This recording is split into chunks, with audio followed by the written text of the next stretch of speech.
dá-me aqui uma ajuda, se faz favor. Olha, ó Pedro, desculpa, mas agora não posso. Dá lá, é que eu preciso de aqui apresentar os custos. Eu não sei o que é que se faz para pedir um orçamento. Pois, mas agora não posso. Estou mesmo ocupada, estou na minha pausa. Ai, Está bem? vá lá, custa muito. Oh, Pedro, por acaso até custa. Foste promovida a chefe, certo? Foste. O teu salário dobrou. Dobrou, que engraçado. Devias saber fazer um orçamento sozinho, ok? Olha, mas o que é que uma coisa tem a ver com a outra? Olha, o que tem a ver ou não tem a ver, a mim não me interessa nada. Aquilo que eu te estou a dizer é que estou ocupada. Muito ocupada, ok? Tu és mesmo estúpida. Eu não sei o que é que tu andas a fazer lá naquela tua igreja. Sabes o que é que tu és? Uma beata da sacristia. Deixa estar. Eu vou descobrir como é que se faz um orçamento, mas vou-me lembrar que tu não me ajudaste.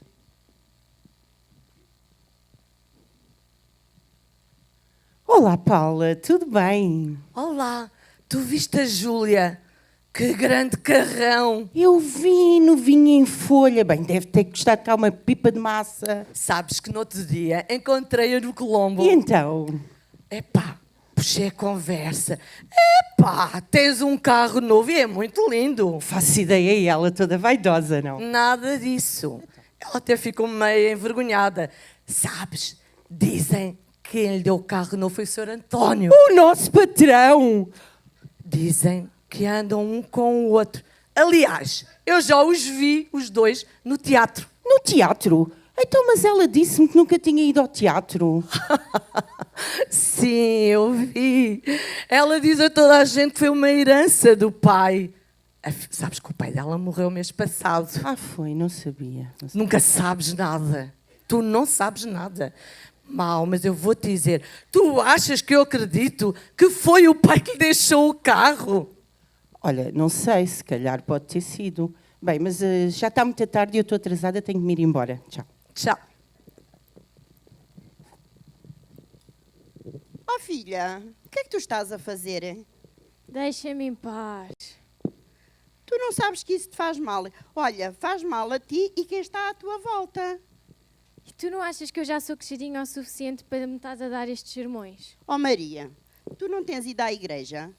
Tu não vês que lá na igreja que nos ensinam que o nosso corpo é o templo do Espírito Santo? Que... Tu achas o quê? Que eu não vejo que lá fazem coisas muito boas lá dentro, somos todos uns santinhos e depois cá fora é tudo pessoas más? Oh filha, mas nós não nos devemos importar com os outros. Deixa-me em paz. Está bem, não te vou amassar mais.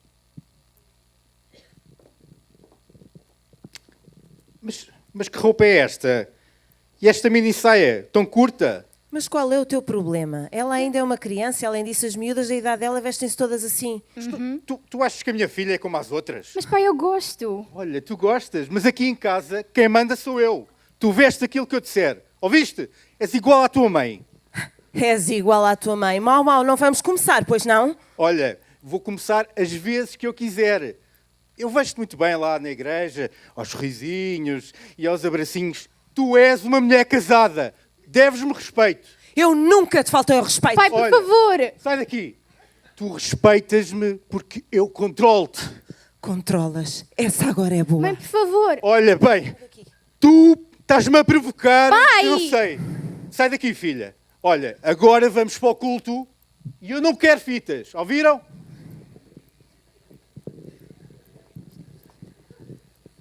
Olá, irmãos, bom dia, tudo bem? Olá, Maria. Então, está tudo bem? Está tudo. Então, Priscila, estás tristinha? Olha, a Priscila está assim um bocadinho com a cara assim um bocado triste, mas é porque ela está cansada. Ela teve a dormir, teve um bocado doente. Mas olha, está tudo bem, não é, filha? Coitadinha, anda-te sentar ao pé de mim.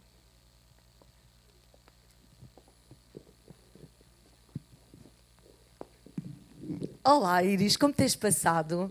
Olha, vai-se andando, mais ou menos. Como é que estão as coisas lá no teu trabalho? Olha, nem queiras imaginar. Tem vindo uma tribulação à minha vida, uma coisa terrível. Mas o que é que se passa? São os teus colegas ou há algum problema financeiro? É assim, financeiro eu acho que não. Mas é assim, é que os meus colegas são uma benção, sabes? São uma benção. Não fazem nada, não fazem nada. E depois o trabalho é todo para mim. Sou eu que faço tudo. Estou muito cansada, muito cansada. Oh, Iris, tens de ter tanta calma. tu tens que orar por eles, sabes que eles não são crentes, são pessoas diferentes, mas Deus vai te capacitar. Acredita que Deus vai te ajudar. Olha, Paula, é isso que eu oro todos os dias. Todos os dias eu dobro o meu joelho e oro pelos meus colegas. Deus vai se mover. Ok, Deus te abençoe. A ti também. Adeus, adeus.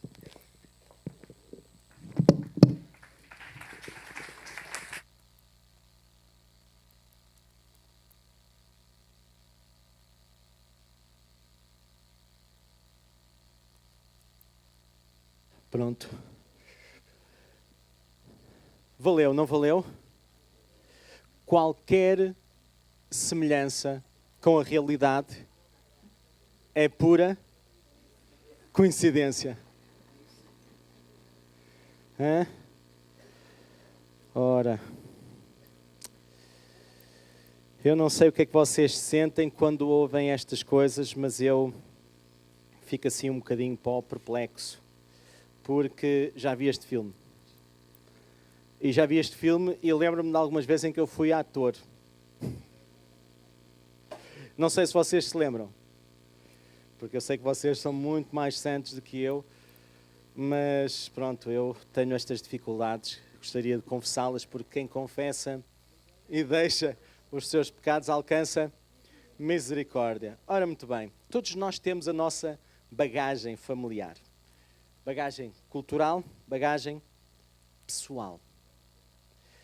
E não é por deixar o tempo passar e por fazer umas visitas aqui à igreja que isso vai mudar, sabiam? Aliás, muitas pessoas que nós já amamos e que ainda amamos, mas já não temos o privilégio de poder compartilhar tão frequentemente esse amor com eles, já não frequentam um lugar como este ou este mesmo lugar, devido a episódios como este. Este e outros. Episódios tristes de uma telenovela mexicana que tende a não acabar, isto sem ofensa para o México, ok? Só por causa do tamanho das telenovelas deles. E coisas que se resolviam tão bem com um assumido de responsabilidade, com é verdade, preciso de mudar, mas nós escolhemos esconder-nos atrás dos nossos sorrisos domingueiros e não lidamos intencionalmente com a nossa bagagem. Vocês sabem que Deus plantou em nós, em todos aqueles que o chamaram a fazer parte da sua vida, plantou em nós a sua natureza divina. E juntamente com Cristo pôs todos os recursos que nós precisamos para vivermos uma vida como lhe agrada. Isto está escrito em 2 de Pedro 1, 3 e 4. Se vocês lerem numa versão mais moderna, compreendem melhor do que na antiga, que eu demorei cerca de umas 3 semanas a conseguir perceber aqueles versículos. De tal forma, enroscados uns nos outros estão os conceitos. Mas se vocês lerem numa versão moderna, vai ser mais fácil. Só que o problema é que, apesar de Deus ter plantado em nós a sua natureza divina, quando nos entregamos a Ele, muitas vezes essa natureza divina fica sufocada pela herança que nós trazemos da vida. E comprometemos não só a nossa reputação, mas também a reputação da família de Deus, sabiam? Mas não é só a nossa reputação e da família de Deus, nós comprometemos a família que geramos, propagando deformações que existem nela, às vezes há gerações. E além disso, nós também comprometemos a eficácia como sal e luz que Jesus disse sermos deste mundo. Comprometemos a eficácia da nossa vida cristã. E este mundo, esta sociedade no meio da qual a gente vive, precisa tanto de ter para onde olhar. E acho que era suposto ser para nós, não é? Nós agora até estamos a fazer o tal curso de vida cristã e discipulado que eu mostrei há bocadinho. Vamos ter a segunda sessão amanhã. E eu posso repor a primeira, caso vocês apareçam à segunda e não tenham feito a primeira. Com muito gosto. Agora, nós precisamos de conhecer, precisamos de escutar, precisamos de ler, precisamos de estudar, precisamos de memorizar, precisamos de meditar e interiorizar as palavras de Jesus, que dizem assim: Vós sois a luz do mundo. Mas se o sal... Não, vós sois o sal da terra. Era o sal que eu queria dizer. Mas se o sal perder o sabor, com que será salgar? Para nada mais presta, ou para nada mais serve, senão para ser lançado fora e ser pisado pelos homens. Eu não sei qual é que é a parte que a gente não entendeu deste versículo. Hein? Às vezes nós queixamos-nos de que na nossa vida cristã temos sofrimentos. E de facto Jesus até nos elogia quando nós sofremos por causa da justiça. Mas de facto quando a gente sofre por causa destas coisas que a gente viu aqui, ainda bem que a gente sofre, porque é o sofrimento que nos leva à mudança. Vocês têm noção disso ou não? Se tudo correr bem quando nós estamos mal, o que é que nos vai levar a mudar? Por isso é que Jesus disse, em tudo dai graças, e nós devemos dar graças por todo o sofrimento que nos leva ao desconforto para querermos mudar. Então eu dou graças também aqui e agradeço à Mila e à sua crew que nos deixou aqui esta provocação e me deu a oportunidade de fazer esta aplicação do seu sketch, porque nós estamos rodeados, olha à vossa volta, hein? Nós estamos rodeados de umas 2, 3 centenas de testemunhas do poder de Deus e daquilo que Ele é capaz de fazer em vidas com uma pesada bagagem e em vidas com uma bagagem mais leve. Por isso, visto que estamos rodeados desta tão grande nuvem de testemunhas, não vale a pena a gente empurrar com a barriga a nossa vida cristã. Nós precisamos de deixar Cristo levar a nossa bagagem, deixando apenas o que ela tem de bom e reciclando aquilo que ela tem de mau. Porque isso é aquela singularidade de Cristo. É o único que pode transformar o mal em bem, pelo poder do Espírito Santo que em nós habita e que muito mais abundantemente quer em nós habitar. Amém? Vamos entrar então na nossa mensagem. E a nossa mensagem tem um título óbvio, que foi motivado pelas mensagens anteriores, tanto do pastor como do Samuel, no culto passado. E o título é Contracorrente. O tema deste mês é como ser cristão num mundo em crise. E nós sintetizamos nesta palavra contracorrente, e eu depois de muito pensar, saiu-me este título. Foi óbvio. No momento em que nós vivemos, Deus está a imprimir uma nova corrente na nossa sociedade. Quem é que já reparou nisso? Alguns já repararam. Outros ainda vão reparar. O mover de Deus é de avivamento para o nosso país. E alguns já repararam, mas outros ainda não repararam. O mover de Deus é de que pessoas se convertam. Não assim tipo aos magotes, mas cada um de nós influenciando 1, 2, 10, 50 pessoas, quem sabe mais, usamos a nossa influência no nosso pequeno mundo para que estas pessoas tenham um encontro com Deus. Isto que vai acontecer não é evangelismo de massas, ao contrário daquilo que algumas pessoas dizem e pensam.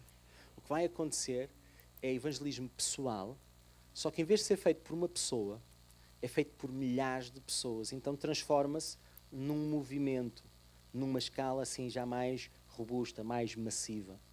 E as massas surgem não como um amontoado de pessoas que por acaso lá aparecem ou convidadas pela publicidade, mas é um conjunto de pessoas que são intencionalmente convidadas por pessoas que as amam e estão interessados na sua vida e por elas oram e que estão dispostos a depois acompanhá-las no seu crescimento para evitar algumas deformações nesse crescimento. Amém? É este o mover de Deus que nós estamos a viver na nossa nação nos dias a que se chama hoje. Agora, ao longo deste mês ficou clara esta imagem de estarmos a ser desafiados por Deus para um movimento contracorrente.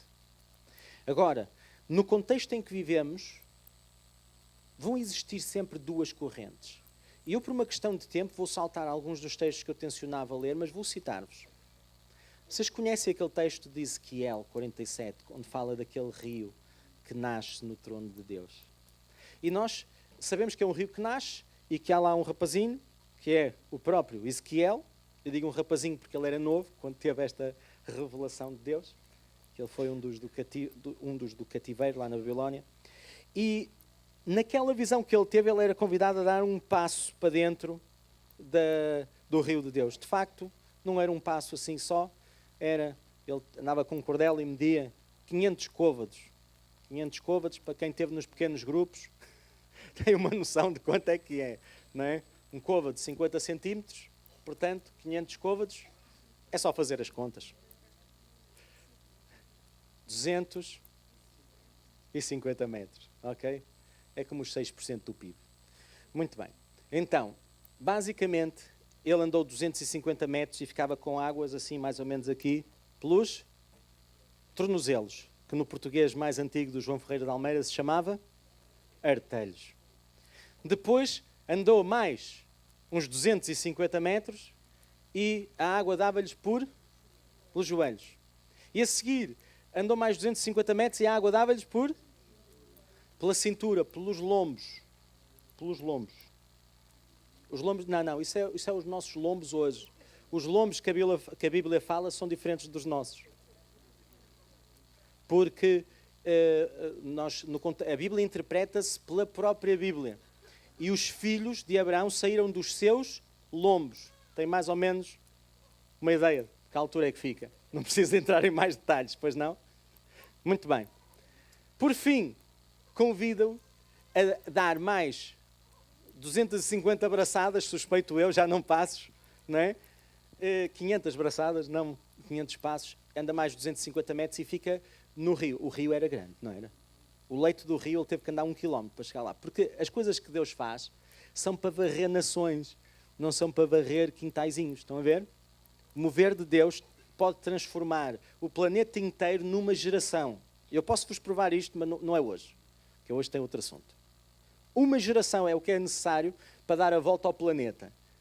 Segundo aquilo que Deus nos ensinou. Só que ninguém está para aí virado, então a coisa vai andando muito mais devagar. Mas digamos assim, o rio de Deus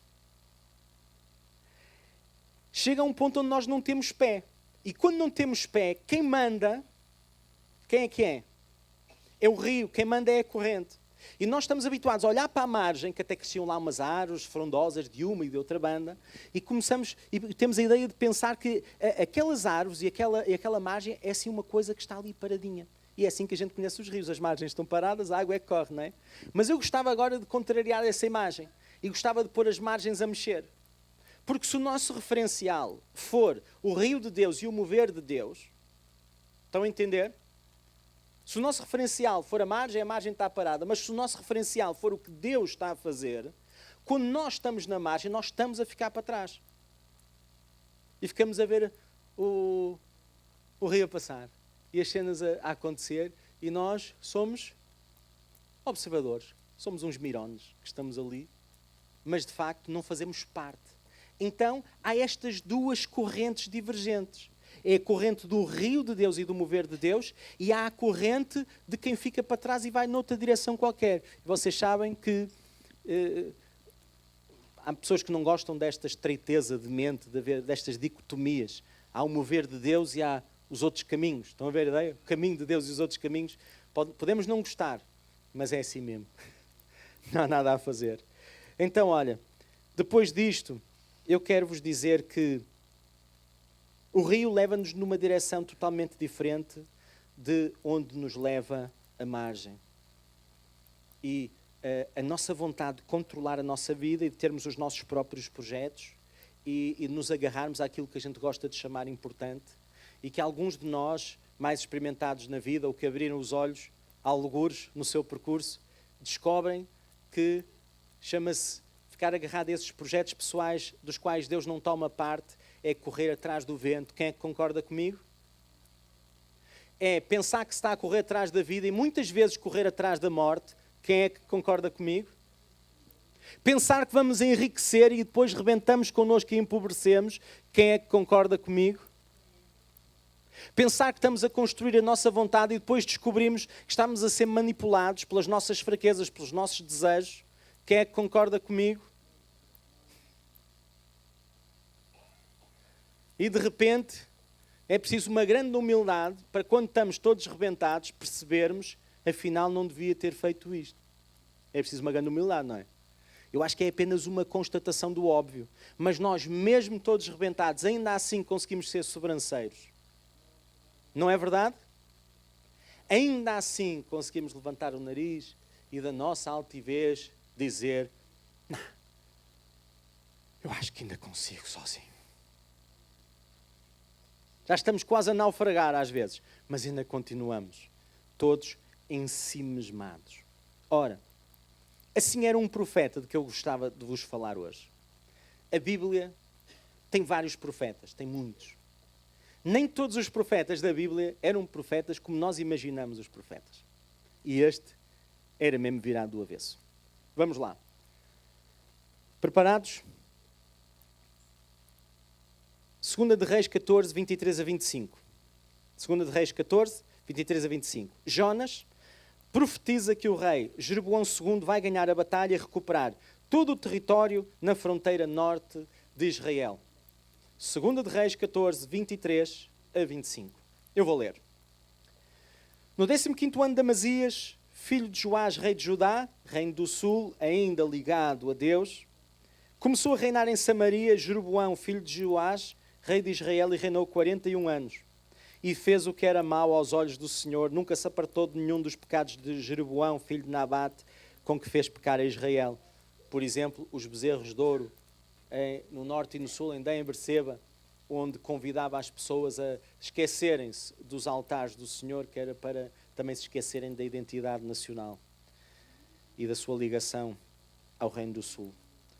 Também este restituiu os termos de Israel, desde a entrada da mata até ao mar da planície, conforme a palavra do Senhor, Deus de Israel, a qual falara pelo ministério do seu servo Jonas, filho do profeta Amitai, o qual era de Gat-Efer.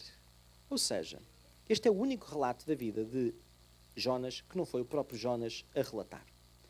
Mas, curiosamente, acerca destes mesmos eventos, nós temos uma outra leitura bíblica que se encontra em Amós 6, 13 e 14. Eu sei que vocês vão ter alguma dificuldade em encontrar Amós, porque o Amós é muito tímido e ele esconde-se nas nossas Bíblias, mas vocês, se procurarem bem, encontram-no.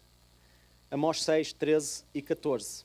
Amós também confronta Jeroboão e, através dele, Deus afirma precisamente o contrário da profecia de Jonas, dizendo-lhe que ele irá perder todos esses territórios por ser tão vaidoso e injusto diante de Deus. Vamos ler? Amós? Vós que vos alegrais no nada, Amós 6,13. Vós que dizeis, não é assim que por nossa própria força nos temos tornado poderosos? Quem é que já disse palavras assim equivalentes a estas? Além de mim. Eu consegui o que consegui, foi com o meu trabalho. Foi com o meu suor. Se eu tenho o que tenho, não andei para aí a roubar. Foi com o meu trabalhinho, não é? Já se levantam mais braços ou não? Há mais vaidosos, além de mim. Porque nós gostamos de chamar a nós os louros do que de bom acontece, é ou não é verdade? Já quando acontece alguma coisa errada, normalmente a gente não tem nada a ver com isso. Certo? Ora, costuma-se dizer, é tudo farinha. Eu costumo dizer de uma forma mais desagradável, para provocar as pessoas no aconselhamento. Eu costumo dizer, todos cocheamos da mesma patinha, mas vocês não têm que se identificar com esta minha provocação, e não quero estar a insinuar nada em relação a vocês, é só que há um cochear na nossa vida e na nossa vida cristã por causa das mesmas coisas. Tínhamos tanto a aprender uns com os outros, mas andamos todos a esconder as nossas falhas uns dos outros, então acabamos por não aprender. Muito bem. Então apresento-vos o profeta Jonas, alguém que tinha ideias muito claras acerca da vida, acerca de Deus, acerca do sofrimento e acerca dos opressores do seu povo. Quem é que eram os opressores do seu povo? Apresento-vos os ninivitas. Os ninivitas são os habitantes da capital do Império Assírio. Ok? Ninivitas eram uns fulanos simpáticos. Eles tinham hábitos bastante delicados. Por exemplo, foram eles que introduziram nas conquistas, quando eles conquistavam um território, pegavam nas pessoas importantes desse território e espetavam-nas em paus. E não deixavam que ninguém as fosse tirar, que é para elas apodrecerem diante dos olhos. As referências culturais, religiosas, chamava-se isto decapitação cultural. Eles não se queriam lembrar daquela pessoa, porque era um evento traumático, assistir à putrefação da pessoa e à morte, e também depois, por causa disso, já não se queriam lembrar das palavras que tinham ouvido, dos conceitos de justiça, dos conceitos religiosos. Estão a ver? Decapitação cultural. Depois, os escravos eram levados de uma forma também muito delicada, porque vocês sabem que quando se está a escravizar um povo, usa-se cordas e correntes para os atar e para os levar, não é? Mas eles achavam que isso não chegava, porque o Deus dos ninivitas, qual é que era? Quem é que sabe qual era o Deus dos ninivitas? Vocês já deviam saber porque eu já ensinei, mas vocês estavam distraídos. Mas nem eu me lembro daquilo que eu ensino às vezes, por isso estão desculpados, ok? Pronto. Então, o Deus dos ninivitas era o peixe. Se calhar isto ajuda-vos a entender porque é que o Jonas vai ter a experiência que vai ter a seguir. O peixe. E então como é que eles levavam os seus escravos? Eles tinham, além das correntes e das cordas e daquelas coisas todas, eles tinham um extra, que era um anzol, que punham assim aqui, furava esta parte aqui, e assim eles já não tinham puxado tanta corda, porque vocês sabem que uma puxadelazinha aqui com um anzol, a gente mexe-se com mais vontade, é ou não é? Pronto. Ora, tem sido assim que o diabo tem conseguido que alguns de nós façamos algumas das coisas que ele quer. Alguém me está a ouvir ou não? Pois é só assim uma pequena puxadinha e lá vamos nós. Estão a ver a ideia? Mas por acaso nós temos um senhor, tem lá um alicate de corte que faz assim, clac. E depois tem lá assim uma pinçazita que vai lá buscar o resto. E depois tem uma agulhita que faz ali uns pontinhos e a gente fica finos. Nós conhecemos um Deus que nos liberta dessas coisas. Mas só há um que liberta, ok? Às vezes a gente engana-se e vai à procura de outras ajudas e nem tudo o que luz é ouro, ok? Então pronto, estão apresentados? Gostam? Querem conhecer? Vamos lá a isso. Jonas, capítulo 1, versos 1 a 3. Diz o seguinte: E veio a palavra do Senhor a Jonas, filho de Amitai, dizendo: Levanta-te e vai à grande cidade de Nínive e clama contra ela, porque a sua malícia subiu até à minha presença. Ora, muito bem. Estamos de acordo ou não? Fulanos destes mereciam mesmo que Deus fosse lá e os repreendesse. É ou não é verdade? Está tudo bem até aqui, não está? Porém, Jonas, profeta, o que é que ele faz? Jonas levantou-se para fugir da presença do Senhor para Tarsis. Vocês, não sei como é que está a vossa geografia bíblica, mas eu vou-vos explicar. Isto é assim. Vou-me virar de costas para vocês, porque os anjos não têm costas. Estou a brincar. Então é assim, estão a ver aqui o mar Mediterrâneo? Tarsis fica na atual Espanha. Já ouviram falar de Espanha, não é? Ele estava ali para os lados de Israel. São quantas horas de voo, pastor? 4 horas, não é? 4 horas de voo. Há aqui uma diferença horária de uns 3 ou 4 fusos horários também, não é? Por acaso não estive a ver lá os... São só 2? É, os pastores costumam exagerar sempre para tornar a coisa assim mais... Pelo menos o pastor Alva, o pastor António não. Muito bem. Então, Nínive ficava mais ou menos quase tanta distância quanto Espanha ficava de Jerusalém, ficava para dentro daquela parte do Médio Oriente, daquela península. Ok? Portanto, o que é que Jonas fez? Jonas se levantou para fugir da presença do Senhor para Tarsis, descendo a Jope, achou um navio que ia para Tarsis, pagou, pois, a sua viagem, desceu para dentro dele, para ir com eles para Tarsis. Para onde? Para longe da presença do Senhor. Ora, o que é que Jonas sabia que nós não conseguimos saber? Só lendo o livro todo. É que a gente percebe. Se a gente... Vamos já desvendar, posso depois não ter tempo para chegar lá. E diz assim. Capítulo 4. Com isto, com o que Deus vai fazer, desgostou-se Jonas extremamente e ficou irado. E orou ao Senhor e disse: Ah, Senhor, não foi isso que eu disse estando ainda na minha terra? Por isso me adiantei, fugindo para Tarsis, pois sabia que és Deus clemente e misericordioso e tardio em irar-se e grande em benignidade e que te arrependes do mal. O que é que Jonas sabia? Sabia que Deus amava aqueles brutos. Amava aqueles fulanos que eram intragáveis. Assim, por isso há esperança para nós e para os mais intragáveis entre nós. Vocês sabem que entre nós há pessoas que já foram intragáveis. Hoje não, hoje são maravilhosos. Mas diante de vocês está alguém que já foi intragável. Ok? Entretanto, o mover de Deus neste momento em que Deus está a desafiar Jonas para ir a Nínive era de salvação e de libertação para um povo extremamente violento e que dominava então o Médio Oriente.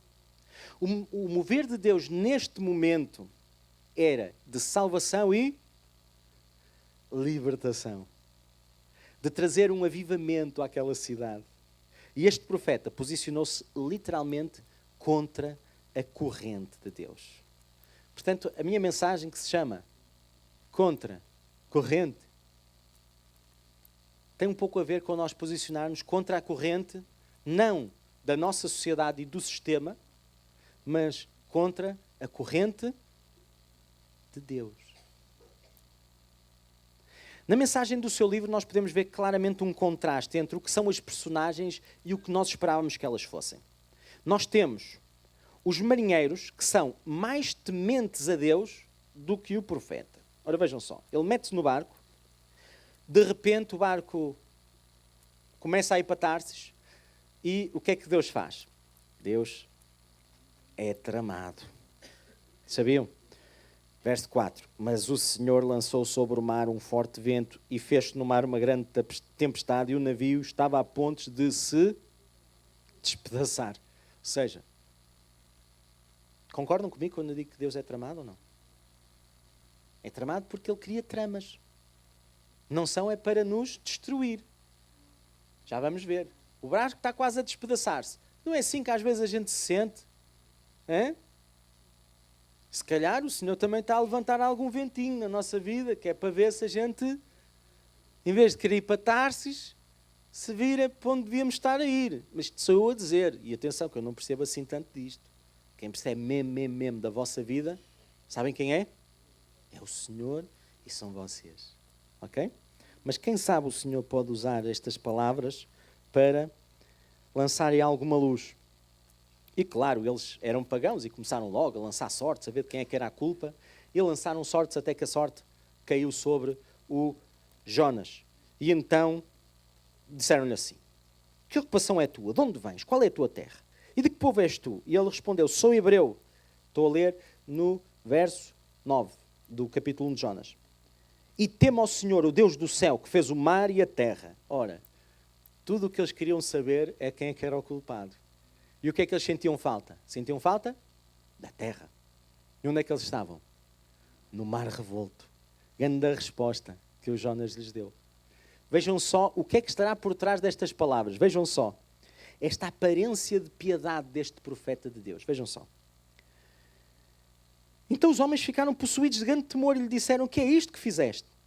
Pois sabiam os homens que ele fugia da presença do Senhor, porque lhe o havia declarado. E disseram: que te faremos para que o mar se nos acalme? Porque o mar se ia tornando cada vez mais tempestuoso. Ele respondeu-lhes: tomai-me e lançai-me ao mar, e ele se aquietará.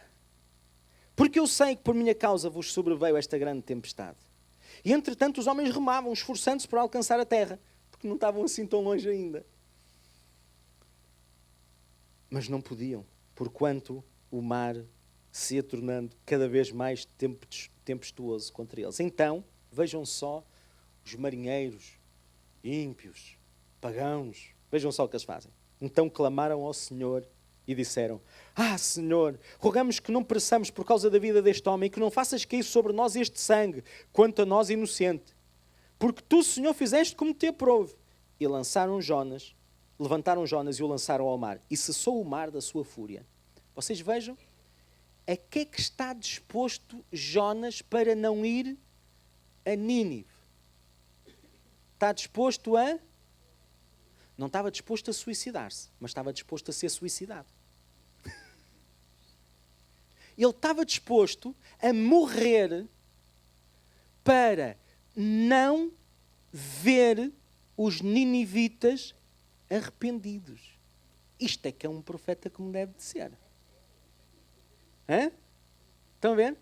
Ora, os marinheiros são espetaculares. Pagãos e tal, mas de repente quando caem neles, começam logo e fazem uma adoração. Até o Tiago tem que aprender com aqueles marinheiros. É ou não é? Apesar de ele ter feito um bom trabalho com o seu grupo de louvor. É ou não é? Aquela sinceridade toda. Agora, vejam só.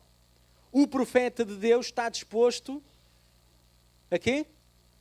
A morrer. Só para não entregar uma mensagem que pode transformar a vida de fulanos que não merecem nem o ar que respiram. Deviam morrer tudinhos e estorricadinhos. Deviam provar do veneno que dão a servir aos outros. Que andam para aí a desgraçar tantos povos, tantas famílias. Vocês sabem lá o que é que eles fizeram?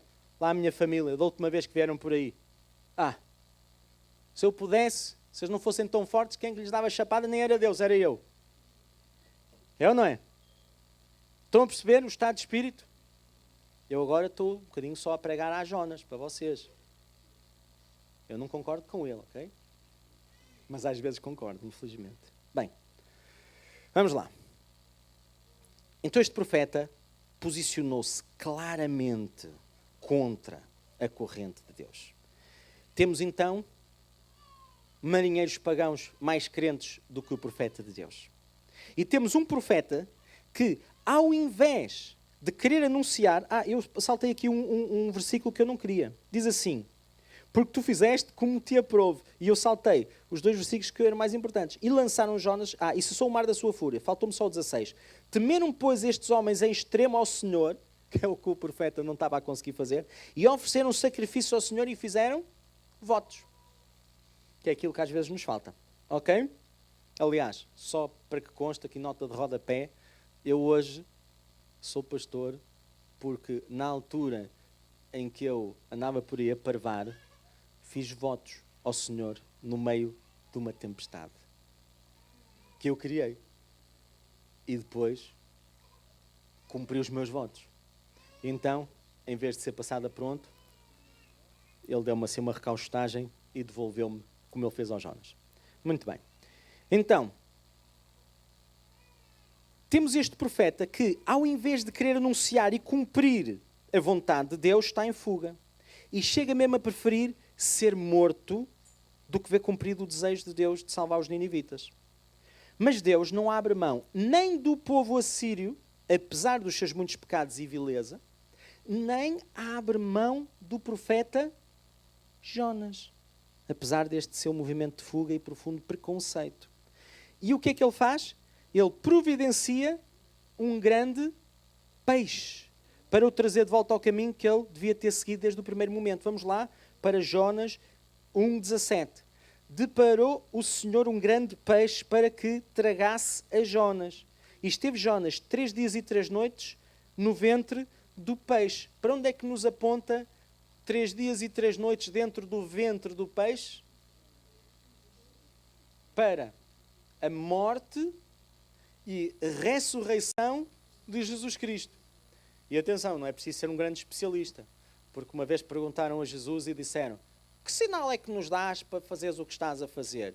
Outro sinal não vos darei senão do profeta Jonas. E eles: sinal do profeta Jonas, aquele profeta estranho e tal, não sei o quê, que ninguém entende. Não entendo porque ainda não tinha aparecido o pastor Álvaro a pregar e tal, mas o pastor Álvaro não descobriu isto, teve que aprender com outros. Ora, Mas é assim, quero-vos dizer que Jonas dentro da barriga do peixe muda. Não é assim connosco. Vamos lá ler, capítulo 2. Então Jonas, do ventre do peixe, orou ao Senhor e disse: na minha angústia clamei ao Senhor, e Ele me respondeu. Do ventre do abismo gritei, e tu ouviste a minha voz, pois me lançaste no profundo, no coração dos mares. A corrente das águas me cercou. Todas as tuas ondas e as tuas vagas passaram por cima de mim, e eu disse: lançado estou de diante dos teus olhos. Tornarei porventura a ver o teu santo templo? As águas me cercaram até a alma, o abismo me rodeou, as algas se enrolaram na minha cabeça, desci até aos fundamentos dos montes, desci até à terra, cujos ferrolhos se correram sobre mim para sempre. Contudo, fizeste subir da sepultura a minha vida, ó Senhor meu Deus. Quando dentro de mim desfalecia a minha alma, eu me lembrei do Senhor, e subiu a ti a minha oração no teu santo templo. Os que se entregam à idolatria vã abandonam aquele que lhes é misericordioso, mas com a voz do agradecimento eu te oferecerei sacrifício, e o que votei pagarei. Porque ele era um profeta com voto. E de repente, na barriga do peixe, a sentir os ouvidos a estalar, a sentir as algas à volta da cabeça, já um bocado enjoado com aquele cheiro. Belinha, estás a gostar? Eu sei. O que votei, pagarei. Ao Senhor pertence a salvação. Falou, pois, o Senhor ao peixe. E o que é que o peixe fez? Teve uma indigestão. E fruto da sua indigestão, o que é que aconteceu? Estás a visualizar, Belinha? Muito bem. Então vejam, vamos só ler aqui os primeiros versículos do 3. Veio a palavra do Senhor segunda vez a Jonas, dizendo: dispõe-te, vai à grande cidade de Nínive e proclama contra ela a mensagem que te digo. Levantou-se, pois, Jonas e foi a Nínive segundo a palavra do Senhor. Ora, o que é que nós temos aqui? Os ninivitas e o seu imperador, que pelos métodos mais brutais usavam para conquistar novos territórios, nós esperávamos que estes ninivitas e o seu imperador nos surpreendessem ou não nos surpreendessem. Já fomos surpreendidos por um profeta que devia estar pronto para seguir a vontade de Deus e foge. Por uns marinheiros que eram pagãos e que de repente eram mais crentes que o profeta e mais crentes que alguns de nós hoje. Depois temos um duro imperador e temos um duro povo, habituado a conquistar e a vencer, no auge do seu império, a escutar as seguintes palavras. Vamos ler a continuação do verso 3. Ora, Nínive era uma cidade muito importante diante de Deus e de 3 dias para percorrê-la. Estão a ver quanto é que era preciso para dar a volta a Nínive? Começou Jonas a percorrer a cidade caminho de um dia e pregava e dizia: ainda 40 dias e Nínive será subvertida. Mas estes ninivitas e o seu imperador, aparentemente tão duros e selvagens, pelo contrário, ao ouvirem a mensagem de uma só frase de Jonas, vocês sabem quantas palavrinhas em hebraico é que Jonas pregou? 5 palavrinhas. Foi a mensagem completa. Porque Jonas, de facto, ele tinha que pagar o seu voto, mas quanto menos ele dissesse, melhor. Porque ele não queria o quê? Que aquele povo se arrependesse. Mas, ao ouvirem esta pregação de uma só frase, transmitida pelo profeta de Deus, quebrantaram-se imediatamente. Vamos ler, verso 5. Os ninivitas creram em Deus e proclamaram um jejum. E vestiram-se de panos de saco, desde o maior até o menor. Quando chegou esta notícia ao rei de Nínive, ele levantou-se do seu trono, tirou de si as vestes reais, cobriu-se de pano de saco e assentou-se sobre cinza. E fez proclamar e divulgar em Nínive, por mandado do rei e dos seus grandes, nem homens, nem animais, nem bois, nem ovelhas provem coisa alguma, nem os levem ao pasto, nem bebam água. Mas sejam cobertos de pano de saco, tanto os homens como os animais, e clamarão fortemente a Deus, e se converterão cada um do seu mau caminho e da violência que há nas suas mãos. Quem sabe se voltará a Deus e se arrependerá e se apartará do furor da sua ira, de sorte que não pereçamos. Por fim, o próprio Deus não faz o que esperamos dele. Tal como Jonas, gostamos que Deus maltrate os que nos maltratam.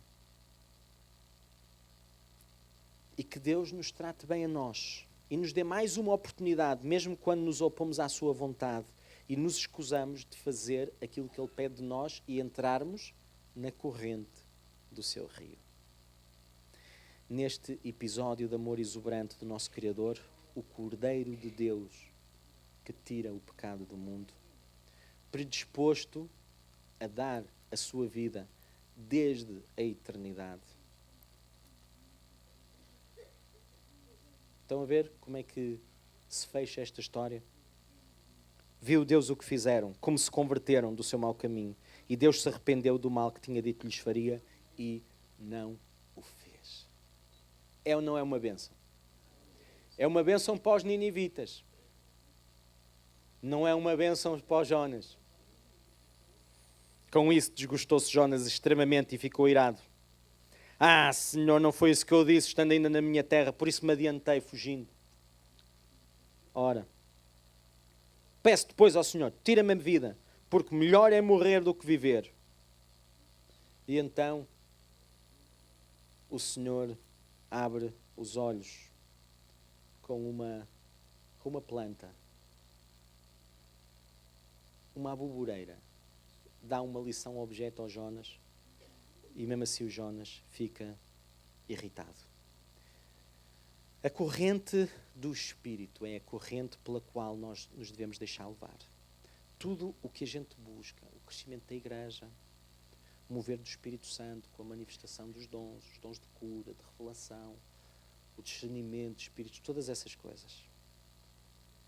Tudo isso são os subprodutos normais do que podemos esperar se nos deixarmos levar pela corrente do rio de Deus. Mas quando combatemos o mover do Espírito, o que é que vai acontecer? Consegue adivinhar ou não? Há quem diga que perdemos a direção. Eu vou um bocadinho mais longe. Vamos parar à barriga de algum peixe. Ir contra a corrente no mover de Deus é algo que nós devíamos evitar a todo custo. Deus a puxar-nos para um lado, nós a querermos ir para o outro. Não sei se entre nós alguém escutou esta mensagem e percebeu que tantas vezes parece mais com Jonas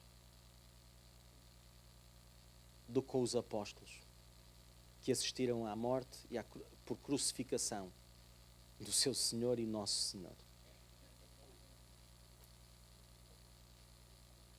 Há aqui alguém que tenha percebido que tantas vezes anda contra a corrente em relação ao rio de Deus e que queira posicionar-se de outra forma e quebrantar-se diante de Deus.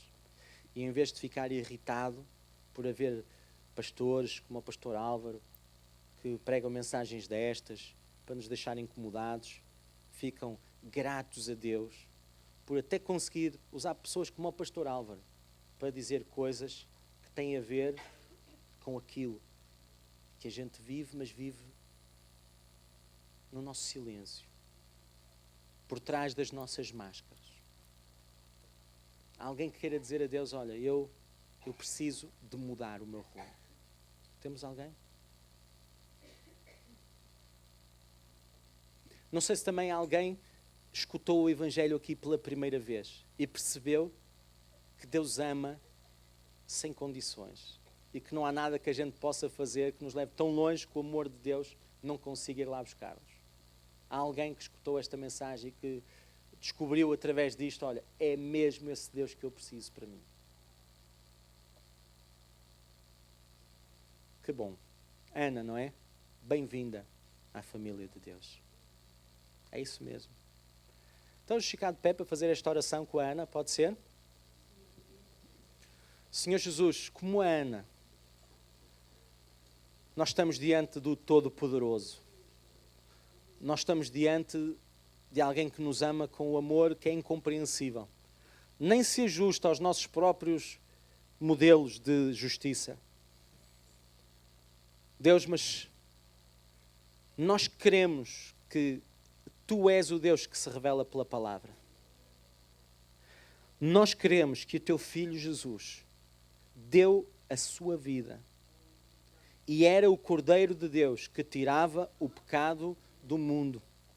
E ainda hoje permanece como sendo o sacrifício que foi feito para comprar a nossa vida de volta aos pecados, às loucuras às quais nós nos entregamos e que estragaram a nossa vida. E nós pedimos-te perdão em nome de Jesus por aquilo que temos vivido, por termos fugido à tua corrente. E clamamos, Deus, para que tu nos atraias ao teu rio, o rio que nos mostraste existir, que brota do teu trono e que é um rio que é suficiente para limpar cidades e nações, mas que também é suficiente para lavar a nossa vida e a vida daqueles que estão à nossa volta.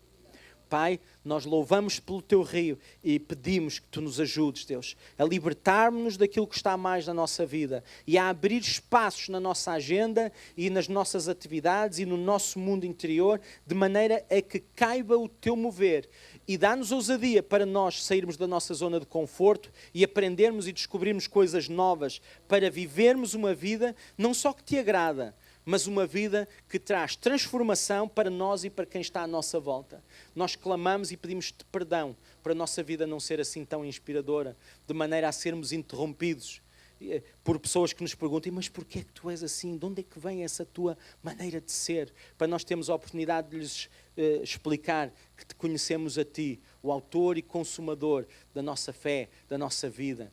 Oh Pai, nós pedimos que tu nos dês graça, Deus, e que tu nos desafies e que tu nos arranques de uma vida vã, de uma vida sem fruto, e que nos ensines o caminho da vida para nós e caminho da vida para quem está à nossa volta. E pedimos, Deus, que tu perdoes então os seus pecados, Pai, à Ana e a cada um de nós, Pai, em nome de Jesus, Deus, e damos um grande bem-vindo à Ana na família de Deus. Amém.